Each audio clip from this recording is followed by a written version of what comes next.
নমস্কার। এই মুহূর্তে আপনারা দেখছেন ভারত এক্সক্লুসিভ ইউটিউব চ্যানেল। এই মুহূর্তের সব থেকে বড় খবর, আবারও শুভেন্দুদের গাড়িতে হামলা, পুলিশের ভূমিকা নিয়ে অসন্তুষ্ট হাইকোর্ট, রিপোর্ট তলব নতুন। কলকাতা হাইকোর্টে ফের রাজ্য পুলিশ নিয়ে এবং ভূমিকা নিয়ে প্রশ্ন।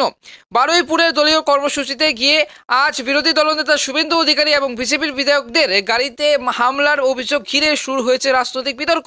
আর এই ঘটনায় পুলিশ ভূমিকা নিয়ে স্পষ্ট অসন্তোষ প্রকাশ করল কলকাতা হাইকোর্ট। বুধবার ওই মামলার আজ শুনানিতে বিচারপতি তীর্থঙ্কর ঘোষ জানান এবং স্পষ্টভাবে যে পুলিশের নিষ্ক্রিয়তা মেনে নেওয়া হবে না। তিনি নির্দেশ দেন বৃহস্পতিবার এবং আগামীকালের মধ্যে রাজ্য পুলিশকে নতুন করে রিপোর্ট জমা দিতে হবে। হাইকোর্টের করা মন্তব্য, শুনানির সময় বিচারপতি ক্ষোভ প্রকাশ করে বলেন যে কালো পতাকা দেখানোর নামে যদি কেউ হামলা চালিয়ে থাকে তাহলে পুলিশ কেন অপেক্ষা করবে এবং অভিযোগ পাওয়ার আগেই পুলিশকে ব্যবস্থা নিতে হবে।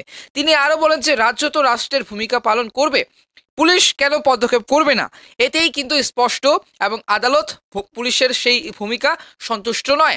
পুলিশের অজুহাত, রাজ্যের আইনজীবী শীর্ষণ্য বন্দ্যোপাধ্যায়ের আদালতে দাবি করেন একাধিক ভিডিও ফুটেজ খতিয়ে দেখার পরও হামলার যে হামলা করলো আর কি শুভেন্দুর গাড়িতে, এবং সেই হামলার দৃশ্য পাওয়া যায়নি এখনো পর্যন্ত, এবং প্রমাণ পাওয়া যায়নি যে কে করেছে, কোন পার্টি থেকে করেছে। গাড়ি ক্ষতিগ্রস্ত হয়েছে এমন কোনো প্রমাণ মেলেনি। কিন্তু শুভেন্দু অধিকারীর যে আইনজীবী পাল্টা জানান আক্রমণের ছবি মামলার নথিতেই কিন্তু রয়েছে। এখানেই আদালতের সেই কঠোর মনোভাব নেয়। বিচারপতি স্পষ্ট নির্দেশ দেন 19 মার্চের ঘটনাবলী সংক্রান্ত সমস্ত ভিডিও ফুটেজ রাজ্য পুলিশের হাতে তুলে দিতে হবে।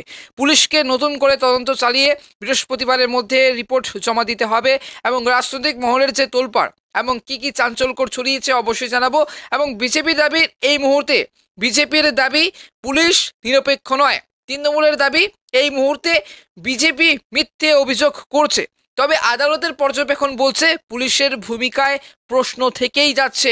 আগামীকাল বৃহস্পতিবার বিকেল 4:30-র মধ্যে মামলার পরবর্তী শুনানি। এখন দেখার বিষয় একটাই, নতুন রিপোর্টে পুলিশ কি যুক্তি দেয়।